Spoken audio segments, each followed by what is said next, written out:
Olá, meus irmãos, meus amigos. Estamos falando sobre o estudo sobre o Natal. Estamos na parte 3, serão várias. Nós falamos sobre Gênesis 3,15 e ontem gastamos um tempo na genealogia de Mateus 1 e Lucas capítulo 3, para mostrar que Jesus tinha uma família humana. Ele vem desse lado humano. Jesus tinha a natureza humana e divina, tá bom? E hoje nós queremos mostrar a tribo de Judá. Jesus viria da tribo de Judá. Judá é um dos filhos de Jacó, um dos 12 filhos de Jacó.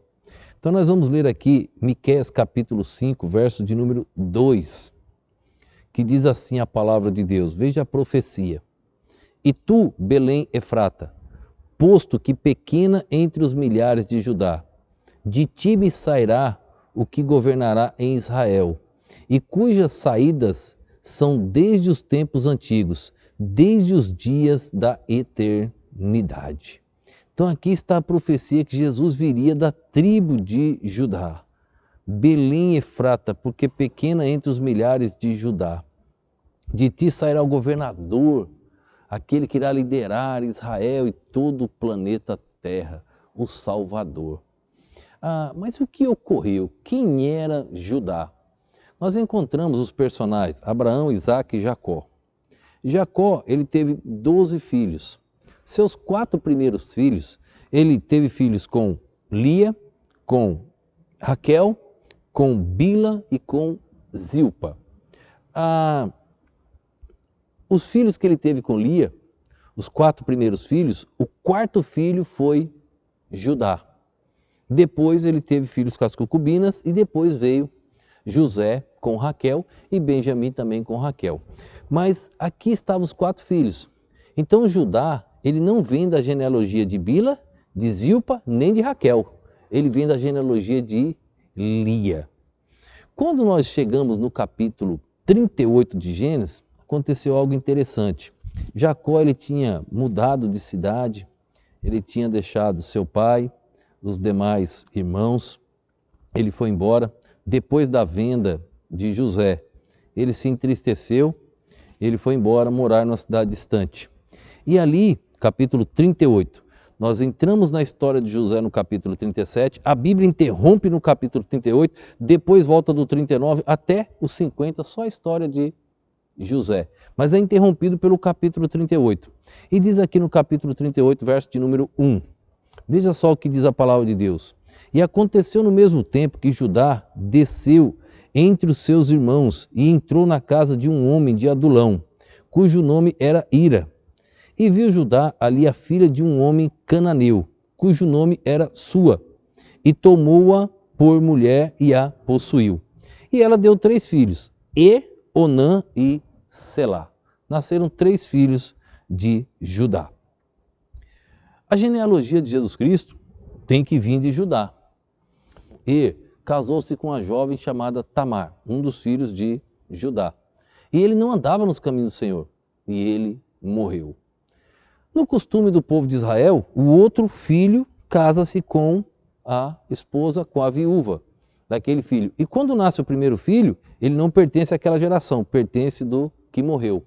E assim, Judá deu seu segundo filho, chamado Onã. E ele, também não querendo dar o filho, a herança para o que morreu, que ele, que era um ruim, não andava nos caminhos do Senhor, também Deus o matou. Aí tem o terceiro agora, Selá. O que Judá fez? Mandou Tamar de volta para a casa do seu pai e ficou com Selá, porque ele ainda era um garoto. E ele prometeu que quando ele crescesse, seria entregue a Tamar. Ele cresceu e Judá não cumpriu a sua promessa. Um dia Judá estava descendo para tosquear as ovelhas com o seu servo fiel e Tamar resolveu vingar-se.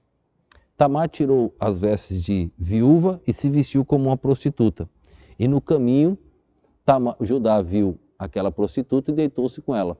E ela engravidou. E ela foi esperta, ela pediu um pagamento.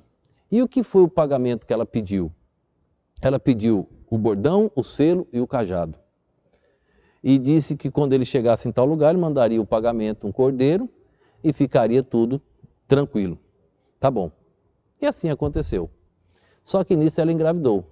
Quando Judá chegou lá na tosquia, mandou o pagamento, que era um cordeiro, e o servo trouxe e não encontrou aquela prostituta, porque ali não tinha prostituta, na verdade, naquele lugar.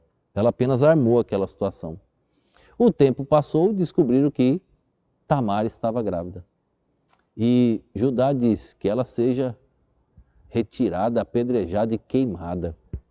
E ela disse assim: olhe, pode me queimar e pode me apedrejar. Agora, eu estou grávida, o pai do meu filho é o dono desse cordão, desse bordão e desse cajado.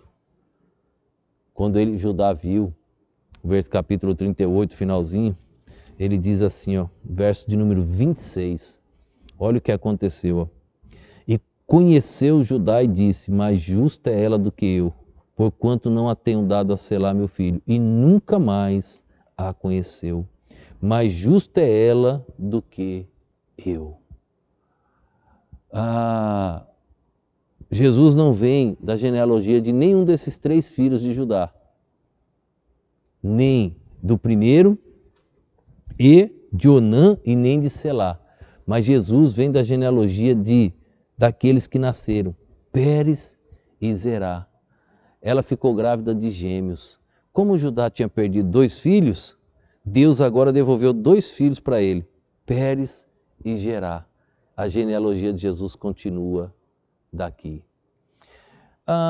Judá não era o primogênito, então ele não poderia assumir uma responsabilidade tão grande de uma genealogia tão forte. Quem era o primogênito de Jacó? Era Rúben. Só que aconteceu com Rúben, ele cometeu um pecado e ele perdeu a primogenitura. Nós vamos encontrar isso agora lá em Gênesis 49. A importância de entender o Natal é entender a genealogia do nosso Senhor e Salvador Jesus Cristo. Em Gênesis 49, Jacó vai abençoar os seus filhos. Já passou toda a história de José aqui, ele vai abençoar os seus filhos. E o primeiro que ele chama, em Gênesis 49, verso 3, ele chama Rubens. Rubem, tu é o meu primogênito, minha força e o princípio do meu vigor, o mais excelente em alteza, o mais excelente em poder. Impetuoso como a água, não serás mais excelente, porque subiste ao leito de teu pai. Jacó retirou a bênção de Rúben e a primogenitura, ele não teve mais esta autoridade. Em seguida, Simeão e Levi, que também vinham de Lia com Jacó, também perderam a bênção porque mataram o rei, mataram o filho, mataram uma cidade inteira, sem o consentimento do pai. Aí de repente aparece quem no versículo de número 8 com as bênçãos de Jacó? Judá. Olha as características, os títulos que Judá vai receber.